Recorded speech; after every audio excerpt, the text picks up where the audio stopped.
Hello and welcome to another sparkling third season episode of Lexx Education. It's the comedy science podcast where comedian me, Laura Lexx, tries to learn science, biology A-level from her nerdy, normal younger brother, Ron. Hello. How are you, Ron?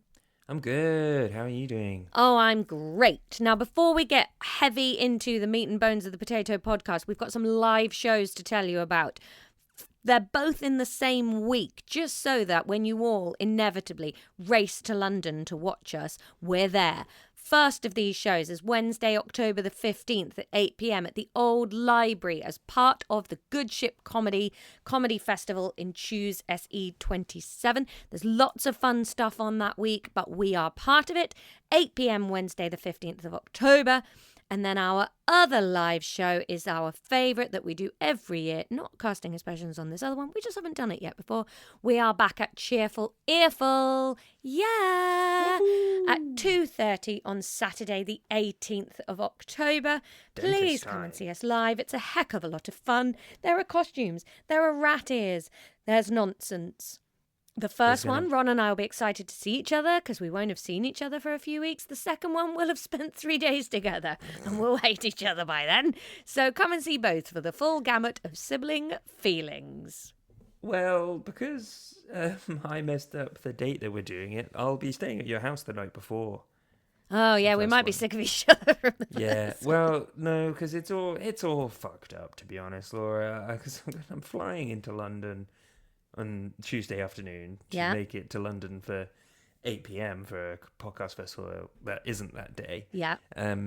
So then I'll come hang out with you for an evening, and then I need to go to the office, and I think to make it in time to something in London from Brighton for me having to work the whole day, I'm going to have to go into the office. On the Wednesday? In London. Yeah, on the Wednesday. So I'll go in early. Don't you have lots of London friends? Why don't you stay with a London friend on Tuesday night? Because I've got to work, and then I'll end up getting really drunk if I stay with London. You might get drunk with me. I won't. You won't. You'll play video games. Yeah, we'll probably eat dip. We'll do exactly what we would do if we were apart. We'll play Minecraft together. Or maybe we'll play a board game, or maybe we'll eat some nice food. Who knows? Yeah. But yeah, so. That's me updating you on my travel plans. We're going to have a nice week though, Ron. I'm excited about it. I feel refreshed and renewed. I had a sulky week last week. I was tired and burnt out and sulky. And then, so this weekend, Tom and I had a discussion and he said, you need to have some days where you don't do any work. So, apart from gigging, which arguably is a large portion of my work, I haven't really done much work yesterday or Friday. I did a lot of daytime plates with you on Friday, and yesterday I just hung out with Charlie the podcast. We made cupcakes in the morning.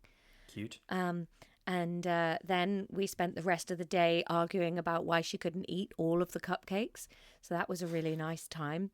And then we took the dogs to like a little dog park near us, and it's so fun there, Ron. I should take you one day because there's usually like 20 dogs just running around together.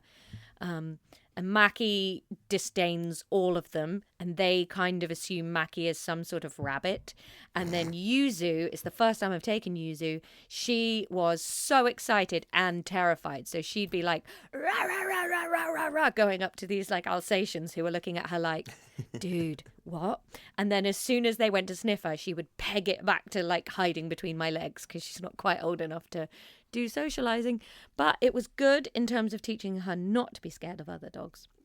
That's really good. And sometimes I like to force Mackie to hang out. A bit like when you have to take older sister of the podcast to talk to people. Yeah, I see, yeah. Yeah, a bit like that.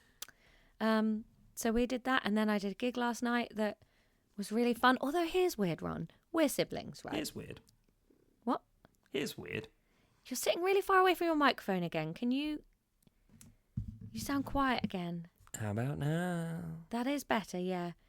It's because Gnocchi's on my lap.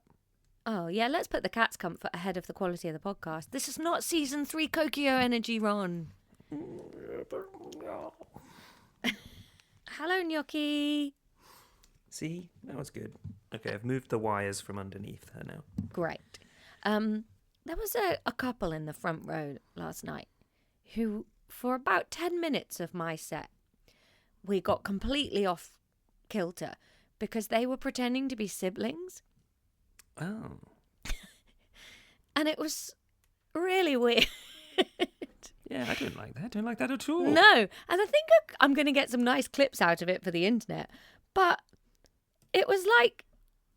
That's what I the White spend a lot of Stripes time did. with my sibling of the opposite sex, and I'm straight. So, and I cannot imagine us pretending to be a couple anything other than disgusting. And I cannot imagine sitting with Tom and finding it hot to pretend we were siblings anything less than disgusting. And I can't work out which one I think is the weirder to do.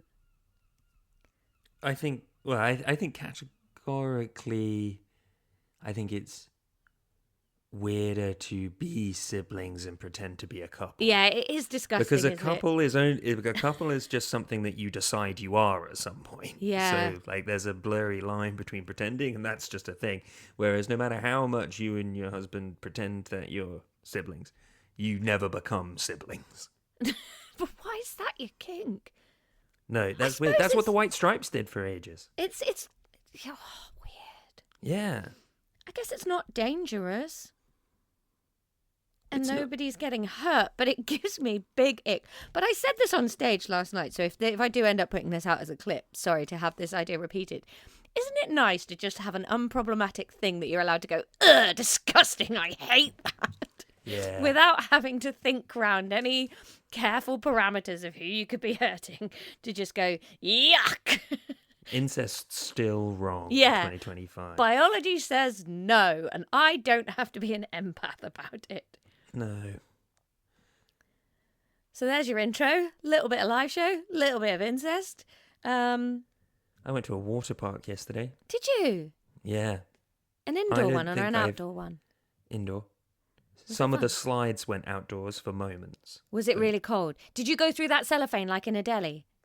No, the one that went outside, you go down, you're going through the slide. It's kind of normal. You're in a double ring with a buddy.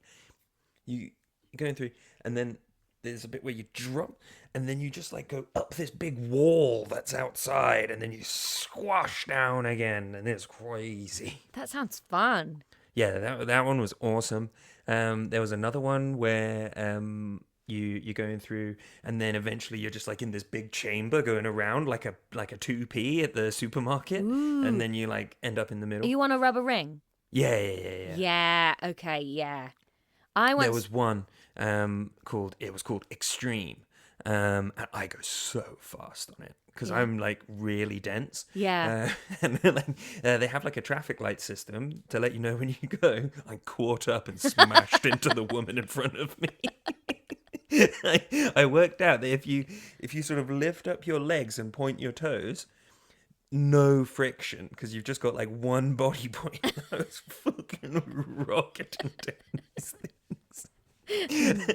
Genuinely, I think you could have just left me there on my own, and I could really just have fun. I think for 4 hours. I was there with a couple of friends, and a few times they were like, "Oh, let's go chill in the lazy river, or we're just going to be in the swimming pool for a bit." And I was like, well, okay, see you later. I'm going to go do some slides. Yeah. What idiots. And then You go home and have a bath if that's your idea of fun. When we first got there, they were like, "Oh, let's warm up by doing the lazy river." I was like, "Okay." Why are all your friends such dweebs? I don't know. But then there was something called Rapido, and I was like, "Oh, I think that might be the lazy river," because I think sometimes the lazy river is just called the rapids, right? And you just kind of go around like that. Oh, Rapido is not.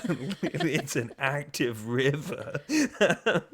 So it's it's kind of just going down a human gutter for a minute, and you're just kind of sliding down these concrete tubes, and sometimes they would open up into whirlpooly bits, and you get stuck in them. Oh god, I swallowed so much water and air on this thing. But the crazy thing about Rapido is it's not like a slide where they're like, okay, you go, then you go. Just everyone goes down at the same time. And like we called it the boy tube because there were so many just teenage boys in this thing. And you're just getting flushed through a human sewer and you're shoulder to shoulder with all these boys. And just when you think that there couldn't be any more boys, you're like, you go to like this dark cave towards the end of it. Oh, no. And there's loads of boys just hanging out in there. And you're getting like washed through. Oh yeah, and some bits you get really stuck on. If you hesitate for a second, you are stuck in some of these things for minutes. And you get just like swirled around. Sometimes you're just like barreling down. And then there'd just be like a mother with her child stood up and she's trying to get the kid out of there. And you're like, hang on, lady, I'm coming through. Oh yeah, there were so many great moments because we realized what a visceral human experience this was. So after the second time we went and did Rapido, we were just like, let's do it again. So we were just going round and round on this thing.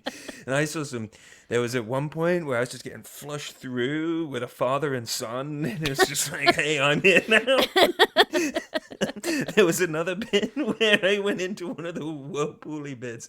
And there was a mother, father, and their daughter who must have been about 11. The daughter stood up for some reason. She's panicking. Never stand up on Rapido. Because I haven't even been on it and it feels like that's wrong. Old Ronnie B comes in, swipes out her legs. The kid's on the floor. Mum and Dad finally make it over the rapids bits and they're going down. The woman is not enjoying this at all. She's worried for her children's life. Yeah, no, the kid's back in the whirlpool. Doesn't see her again, as far as I could tell.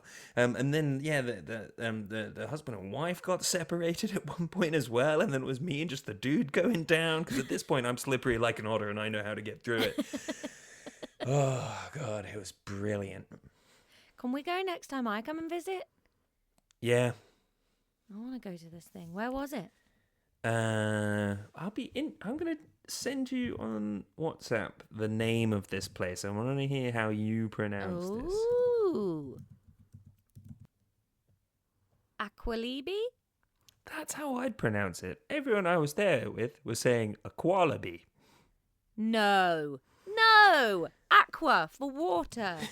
Yeah, well, there's a roller coaster park at the same place by the same people called Walibi, or as they say, Walibi.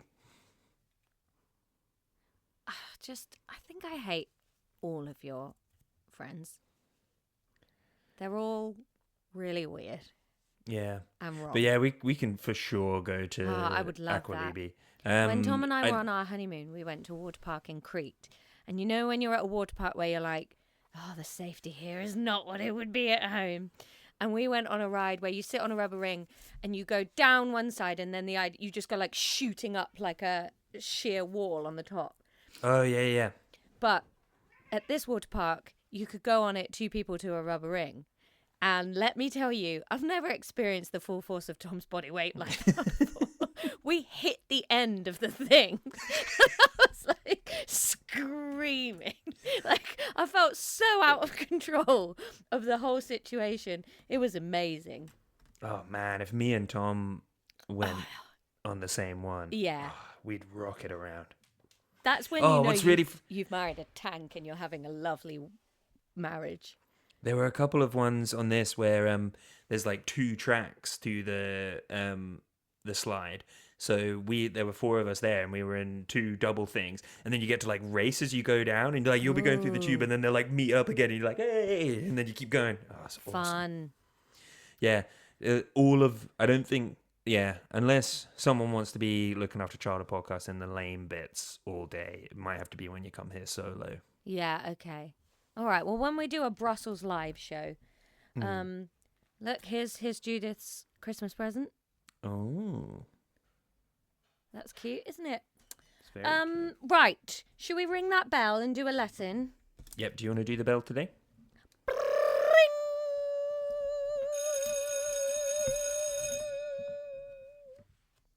Lovely stuff. I did it in Laura, an empty hall.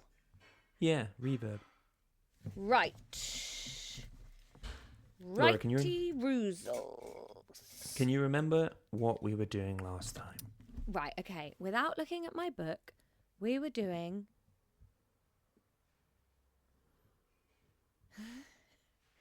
Motherfucker. We said we wouldn't have 3 weeks gap, and then I would remember what we'd done. We did talk a little bit about Luca. I remember the Luca family tree that we looked at the end. So we did look a little bit at that. And prior to that, it was molecules and covalent bonds. Covalent organic molecules. Yeah, we were just doing the setup for biological molecules. Yeah. Molecules are made of non-metal atoms. Yes, which is that are what defines a covalently bonded covalent together. bond. They are sharing a pair of electrons. Examples of biological molecules are carbohydrates, proteins, nucleic acids, and lipids. All life on Earth shares the same common chemistry, aka Luca. Well, that's not AKA Luca, because of Luca, because we all have a Because of that successful dude. Yes. I'm going to use a sober blue jelly pea today. So we're going to keep building on that today, Laura. Okay. We're going to really quickly. I can't imagine this taking... Whenever you say it's going to be really quickly, it's never really quick. I can't imagine this taking more than 3 to 6 minutes. Okay. It is 10:45 currently. Monomers and polymers, Laura. Yes. What's a monomer and what's a polymer? I know that a monomer will be the singular of a thing and a polymer will be a multiple of a thing. Is it? But I can't remember. Ghost balances. That's so loud if that's on the other side of my house. I'm at the back of the house. Could be flying. A single chain is a monomer, and a polymer is like multiple molecules in a chain. Yeah, they're not always straight chains, but yeah, a polymer is a macromolecule, a big molecule that is made up of smaller building blocks, and then those building blocks we would call monomers. I like macromolecule. Yes. If I was in a band, I would call it macromolecule. But then people would be like, oh, why is it called that? What's a molecule? And you'd be like, duh. And then they'd be like, she's just so into the music. Oh no, the sober blue pen doesn't want to work. Come on, sober blue pen. We're being so smart. We're 1 for 1 on this episode. Okay. And a molecule is the building block of a... Okay. Right. It took 2 minutes, Ron. Unless that's not all of it. Sorry, there was a needle that I found on the floor, and then I put it somewhere I thought was safe, and I saw Gnocchi climbing all over there, and then I was like, okay, I will put it properly in a drawer. Yeah. Laura. A sewing needle or some kind of drugs needle? Sewing needle. That's good. Yes, thank you for checking in, though. It's been a rough week. Can you make up your bloody mind, please, Gnocchi? We're trying to be successful Kokios over here. What's Gnocchi's job? Chief meowing officer. Anyway, look. Chief operating officer. Oh, head of operations. Yes. Yes. Very, very good. Thank you. That's why they pay you the silly money. Laura. Yes. From your background knowledge in biology and all the things that you know. Yes. Give us some classic monomers and polymers. You better edit that. That is not season 3 of you. No, I'm going to replace that with a chicken. Early season 1 energy.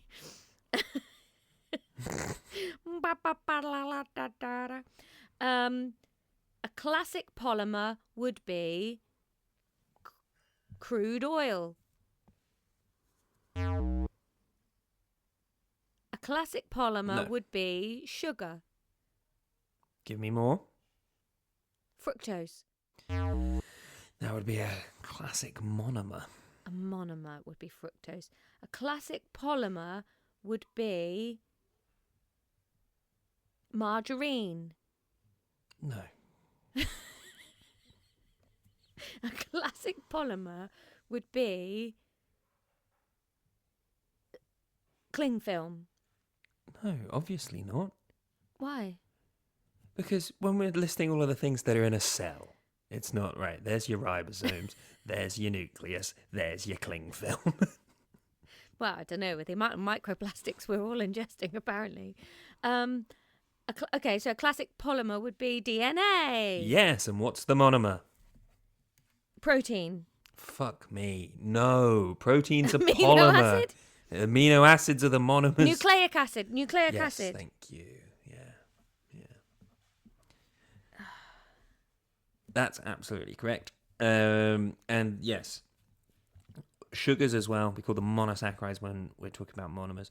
Now, we've already gone over our allotted 6 minutes for the monomers and polymers bit. Oh, I thought that was just for the first question. I thought we were off the timer now. No.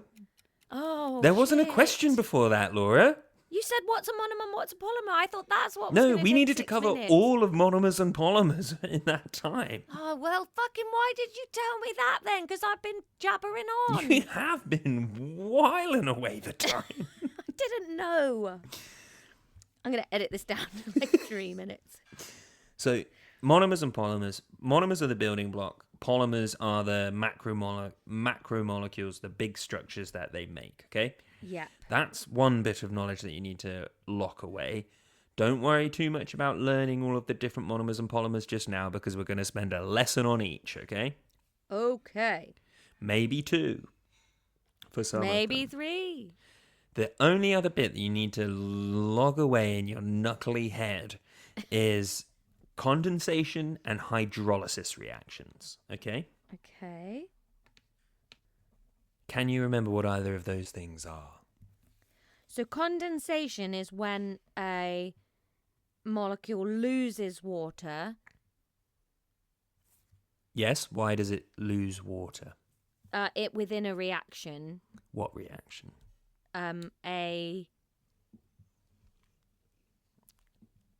What kind of reactions are there? Give me 4 reactions and I'll choose one. No. Oh, that cat's asshole is really pointing at your mouth. Base what we're talking about in the context of monomers and polymers, because that's what we're talking about. A monomeric reaction. What's that? This is the problem though, Ron, when you won't give me a selection of words to choose from, I have to think of some words that fit the bill.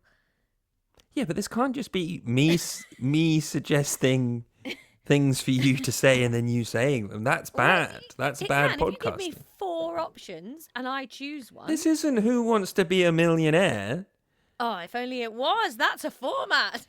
But you're not applying your brain. You're not thinking. But I don't. When you say what type of reaction, I don't know what kind of words you want. Condensation reactions are when monomers get joined together. Hydrolysis reactions are when they get broken apart.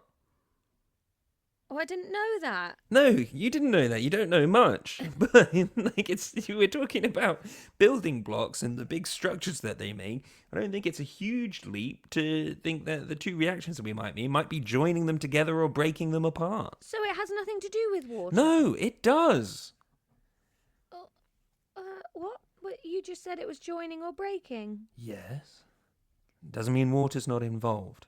Oh, okay. So a condensation reaction is when 2 monomers are joined together or when a monomer is added to a polymer to increase the size of it. Okay. Okay. When this happens, a molecule of water is produced for every bond between the monomers that is made. Okay, so water created for each bond. Yeah. Okay. So if we have the if we do like the simple sort of equation, monomer plus monomer equals polymer plus H2O. Yeah. What's the equation in the same way for a hydrolysis reaction? Polymer minus monomer.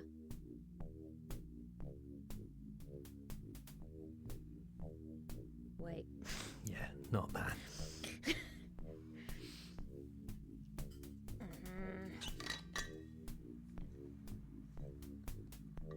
Polymer. Oh, fucking hell. It doesn't feel like it should be as difficult. Nope. But everything wiggles every time I think I know the answer. So you'd want polymer on one side and monomer on the other side. Polymer minus monomer equals monomer. No! I'll give you a hint. You need to add something to the polymer.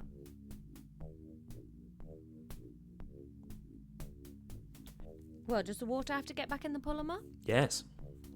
Polymer plus H2O minus monomer No. equals... Polymer plus H2O equals monomer plus monomer. But that's the same thing. Yep, they're the same, just backwards. Bloody hell, Harry. Yeah. So a condensation reaction produces water. A hydrolysis reaction requires water to then break those things apart. Okay. This is So why... every time it's cold outside and hot in my house, there's polymers and monomers being made? Or is that different condensation? That is different condensation. Okay. That is one of the most obscenely daft things you've ever said. Well, let's move on then. 6 minutes, we've got to get this done. Woo! It's been 13. So, because of what we've talked about there with the creating the... Shush now. Did you just take a photo? Took a screenshot so I can send it to you. Oh. Because of that, the condensation reaction or hydrolysis reaction takes place on a monomer between a hydroxyl group, which is... Oh, WhatsApp web wants to update.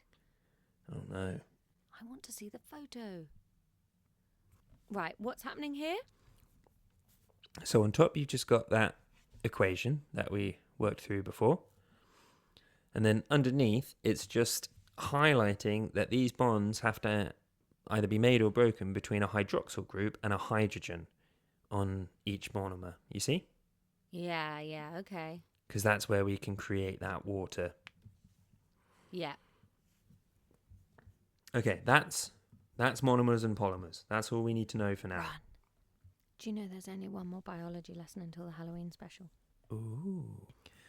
Okay, Laura. That's monomers and polymers. We're now going to talk... I don't think we'll get through all of carbohydrates, so we're just going to start carbohydrates today, okay? Okay. 3.1.2, carbohydrates. Laura, what are carbohydrates? Carbohydrates are chains of sugars.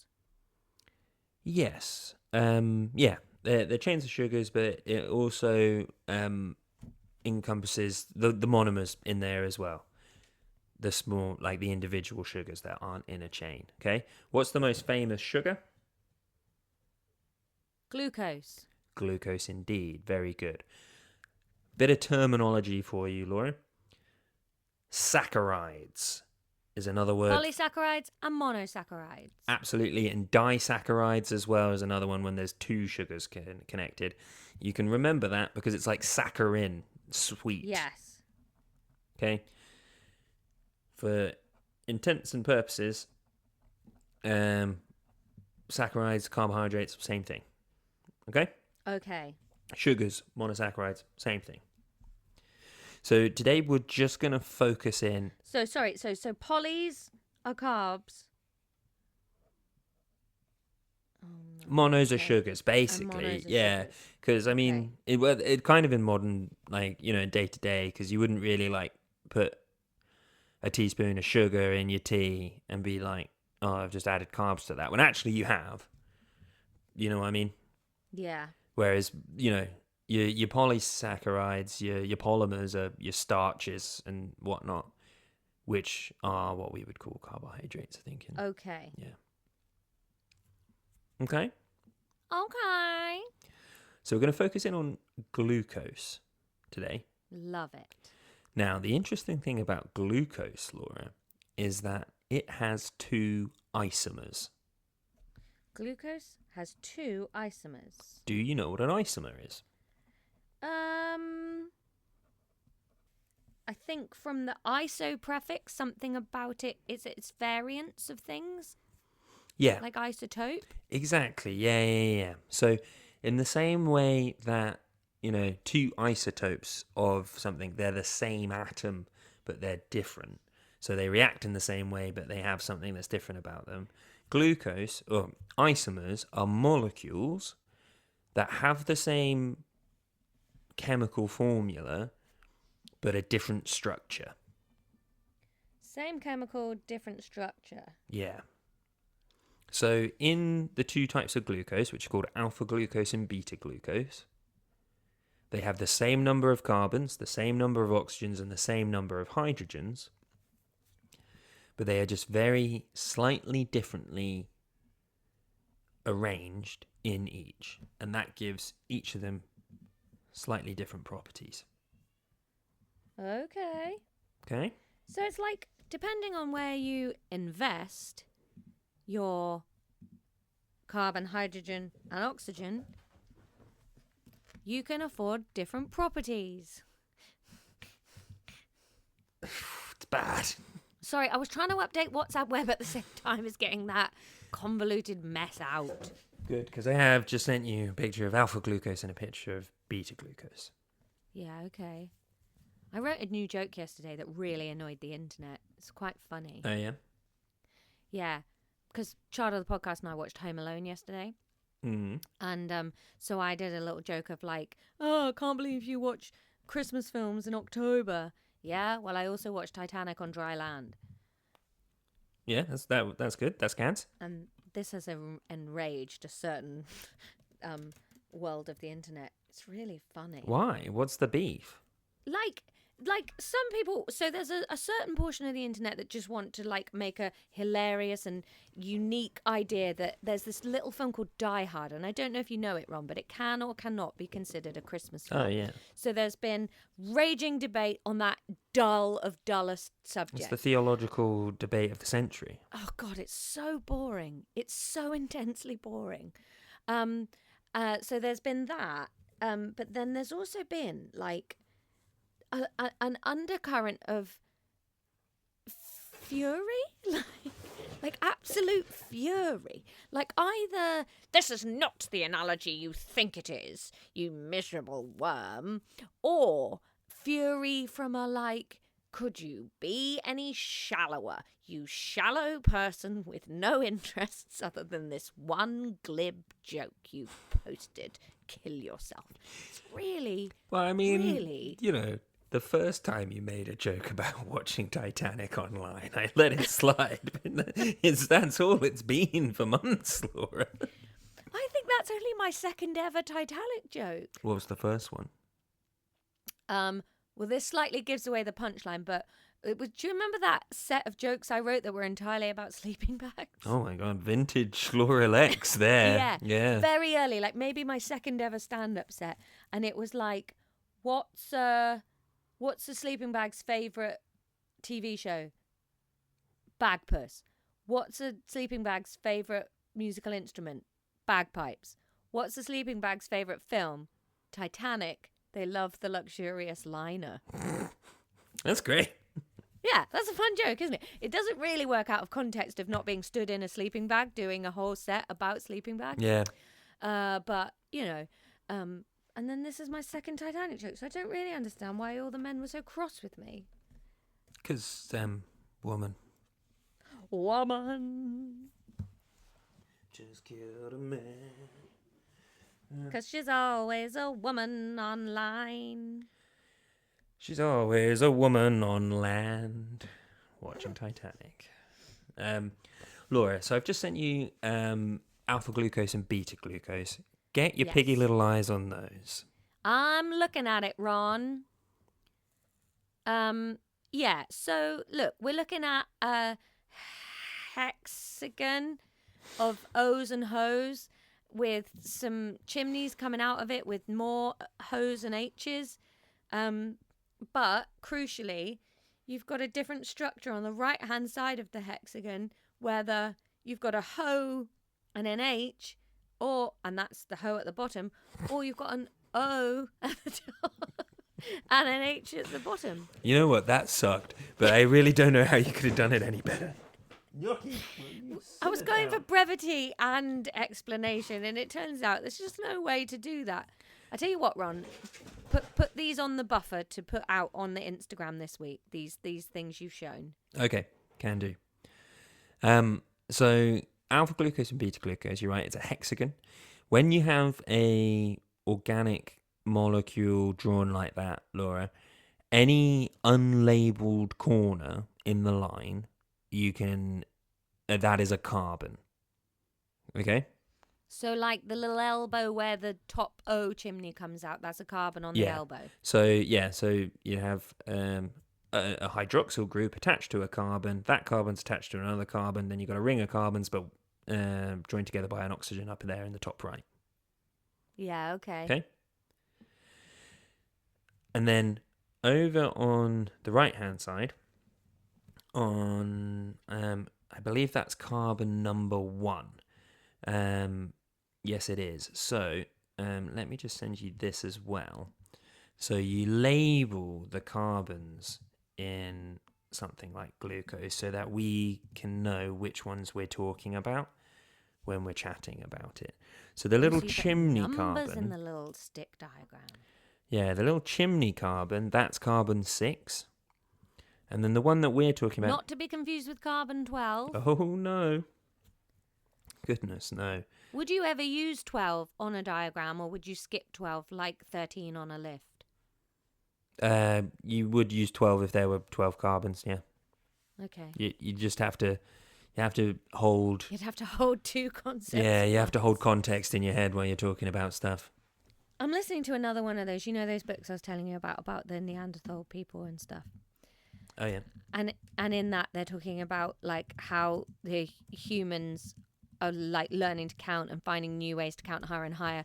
But the Neanderthals really struggle to, like, keep that concept in their head because they're better at long-term memory but not learning new things. And I think that's how I feel. My form tutor at secondary school told us that Neanderthals could only really count to 2 because they did it with their arms, and he would go 1, 2, many. Yeah, that's what happens in this book. Yeah. And but there's the guru of the clan. He's has worked out counting to 10 because he has got 10 fingers. But then when she moves to the human tribe, they're talking about you can count off to 5 on one hand and then use your other hand to mark that 5, count to 5 again, 10. So they're getting up to 25 and stuff like that. Interesting. Yeah. But anyway, we've only got 6 carbons here. 6 carbons. The carbon in question that he's thrashing under the bed. I don't know if you can hear that. Is carbon number 1. Now, what's interesting about the fact that these are isomers is we're talking about carbon number 1. Carbon number 1 in both alpha glucose and beta glucose just has a hydroxyl group and a hydrogen attached to it, right? So they have the same things attached to it. So how are they different, you might ask? Well, it's to do with polarity. Nope. Oh. It's to do with chirality. Chirality, turning into a tiger person. So chirality is the shape that a carbon forms when it has 4 bonds coming off of it. That's called a tetrahedron or a tetrahedral arrangement, okay? Okay. It looks like she is zooming. It looks like this, Laura. Okay. She's probably really missed Lexx Ed, because I doubt Judith played it out loud for her, and she was really there for all of the beginning of it, and then just has no idea what's been happening. She's like, dudes, you did all the exams and didn't update me. She's so happy to have the podcast back in her life. She was the founder of the business that we screwed out of all of the profits and left dead in the boardroom. Yeah, and now suddenly she's back. She's so happy. So you can see what I've sent you there, Laura? Yeah, it's not what I pictured. So you've got the 4 atoms coming off of the carbon with a 109.5 degree angle in between all of them. Wow. 109.5 degrees. Yep. You don't have to remember that in take a long biology. time to If we were doing chemistry, you'd have to know that. You don't have to know that in biology. Now, Laura, these arrangements can be arranged in such a way that they don't have rotational symmetry of each other. Now, the way that I'm going to explain that is get your hands and just go like this in front of you, in front of you, okay? Okay, I've got my hands No. in front of my face. In front of your face so that you can see your hands. You need to be looking at your hands right now. Okay. Okay. So your hands. Less like I'm telling the police I've got no weapons, and now more like I'm examining. More like a big high five with a kid. Yeah. Okay. So looking at your hands like that, you can imagine that there is a line of symmetry in between. Your hands are the same, right? They're just a mirror image of each other. Yeah, pretty much. Yeah? However, your hands, even though they are basically the same thing, they don't have rotational symmetry of each other. There is no way that you could take your left hand and rotate it for it to overlap perfectly with your right hand. Wait, what? There is no way that you can rotate either of your hands and have them overlap each other perfectly. No, that's insane. They absolutely overlap each other perfectly when you've... No, because one's palm side up and the other one's palm side down when you do that. Yeah, that's praying. That is classic overlap. No, but they're not the same there, are they? Oh, I see. But that's not... So non-rotational, they can't overlap. They can't... there's no way you can get your hands to look the same. Oh, what? Be the same way up and overlap? Yes. I would call that non-rotational, but okay, I see what science is trying to get at. Well, that's why I'm saying they don't... Science got so much Laura, wrong they until don't have rotational symmetry. So yes, non-rotational, whatever you like. I'm saying they don't have rotational symmetry. But they do. If you rotate them, then they overlap. No. If you don't rotate But they're them, not the same when you rotate them, Laura. That does not make them the same. They're still your hands. Yes, but the two hands are different. Nope. Yes, they are. You have to understand this concept. Is it fine? They are organized differently. There's no way that you can have both of your hands palm side down, pointing in the same direction with your thumb on the same side. No, and my little finger just is not flexible enough to get down to where thummy is. Don't understand what that's got to do with it, but these tetrahedral shapes are the same. So let me send you another pic. So many pics today, Ron. Yeah, it's a visual one. Right, what we're looking at now? So Now we're looking at... Up there in the top left, you've got your two different arrangements of carbon. They're both attached to a black sphere representing one atom, a red, pink, and blue spheres, all representing different atoms. Yeah. They each have the same, one of each, but they don't have rotational symmetry. There's no way that you can rotate those things for them to look the same. Right. So, carbon 1 on glucose, this is the distinction between alpha glucose and beta glucose. They just don't have rotational symmetry. The hydroxyl group and the hydrogen are swapped. Okay. Okay? Yeah. You're doing that, you don't get it, but you want to stop talking about it voice. Yeah. I think I've hit fuzzy foam portion of the brain. Right, okay. That's a good lesson, isn't it? All right, we'll stop halfway through glucose and we'll pick this up next time. I think that's for the best, Ron. I think we strayed into maths and rotational symmetry and you crapped your ass out and died. I didn't. It's just, to me, that looks exactly like you'd rotate it and it would cover each other up. But listen and understand. I am listening. You can't. Okay. Then I don't really understand why there's a diagram pretending to clearly explain that when it doesn't.